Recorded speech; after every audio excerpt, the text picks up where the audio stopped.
Përshëndetje, paqja e Zotit qoftë mbi ju të nderuar, miqan e mban botës. Kam ardhur me dhënë gjakun vullnetarisht për një mik e time. Por paraprakisht doja t'ju tregoj dobit që mos të friksohen. Përndryshe, Luani është. Ai ka dhënë deri tash sa herë ke dhënë? 52 herë. 52 herë. Bravo. Po shkojmë me ajet kuranor një herë. Zoti në Kuran thotë në surën Maide 32, dhe kush shpëton një jetë është sikur të ketë shpëtuar të gjithë njerëzimin. Bamirësia është e pastër në këtë rast, Allahu thotë. Dhe çfarë do të mirë që bëni, Allahu e di atë. Pra nuk e japim për njerëzit, as më reklamu, po me mësua dhe juve që duhet me dhanë, sidomos zonja, që motra thaj, zonja t'japin çdo 4 muaj, që jemi në klimaks, sidomos. Unë do t'jap 2 herë në jetë, çdo 6 muaj, tash e të tjenë. Ndihma ndaj njeriut me nevojë.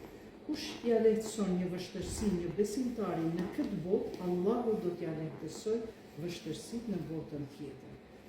Më i dashuri tek Allahu është njeriu më i dashur tek Allahu është ai, edhe një herë.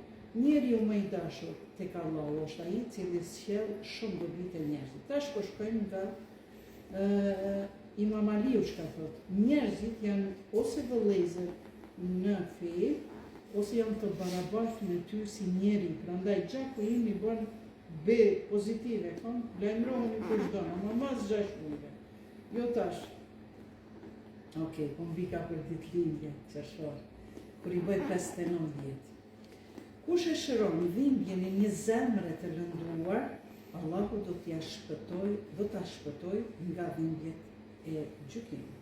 Hajde tash po shkojmë në dobit shëndetësore, 5 i kemi, edhe psikologjike, edhe trupore.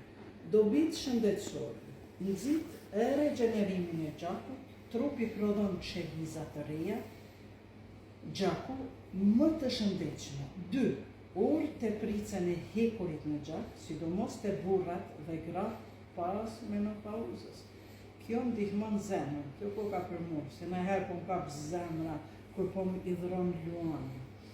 Përmison qarkullimin e gjakut, gjak më i freskët vjen në trupin tonë, qarkullimi me mirë. E 4. Kontroll falas shëndetësore. Para dhurimit bëhen analiza. Çfarë analiza bëhen?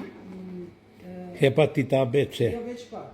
Çfarë analiza bëhen? Mos e kap me mua, po. HIV, po, PPH, HIV edhe sifilis. A peshen, i bën analizat falas, plus të mira tjera. E 5. Mund të ulë rrezikun e disa smundjeve kardiovaskulare të zemrës. Sipas studimeve, dhuruesit e rregull kanë rrezik shumë të ulët. Dobit psikologjike janë 3. Ndjenja e fortë e kënaqësisë dhe kuptimit, o sa mirë po ndjen, sepse ke shpëtuar jetë reale. E 2. Ul stresin dhe angthin. Angthi nuk kam po stres najherë kur të më dhënë Luani. Aktet e bamirësisë ndikojnë pozitivisht në trup, dihet. Forcon vetë vlerësimin, dihesh i dobishëm dhe i vlefshëm. Sa më merr mirë kur i thash, tezë po shkoj me dhënë gjak për ty.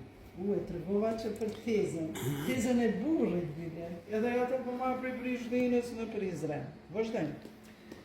Dobit shoqërore forcon solidaritetin njerëzor, krijon lidhje mes njerëzve pa dallim feje apo kombësie. Shpëton deri në 3 jetë me një dhurim. Dobit shpirtërore dhe ukrym, fani se e zgjat apo kjo është shumë edukative. Sipas Islamit kjo është dobit shpirtërore, llogaritet si sadaka, bamirësi, dhënia pa interes, që do me thënë Zoti më mbron prej smundjeve. Shpërblimi madh nga Allahu, sepse është shpëtim jete, afron njeriu me Zotin përmes veprës, adhurim praktik, jo vetëm fjalë. Është mirë me dhënë, po hajde edhe jep. Prandaj jeni është një punë shumë e mirë. Unë jam e lumtur që sot po jap për tezën e burrit, edhe do t'jap çdo 6 muaj, edhe pse mjekja tha çdo 4 muaj, po kështu 2 herë në vit, pak po më duket më e lehtë. Do më thënë janar edhe qershor. Qershor e kam ditëlindjen. Unë e bëna një sadaka për trupin tim, kush jep sadaka për trupin, Zoti ja mbron shëndetin. Hajde dëgjohemi, bëni follow, bëni like, bëni share. Ju dua shumë të gjithëve juve followersat e mi, fansat e mia. Boll ma po du me pushu.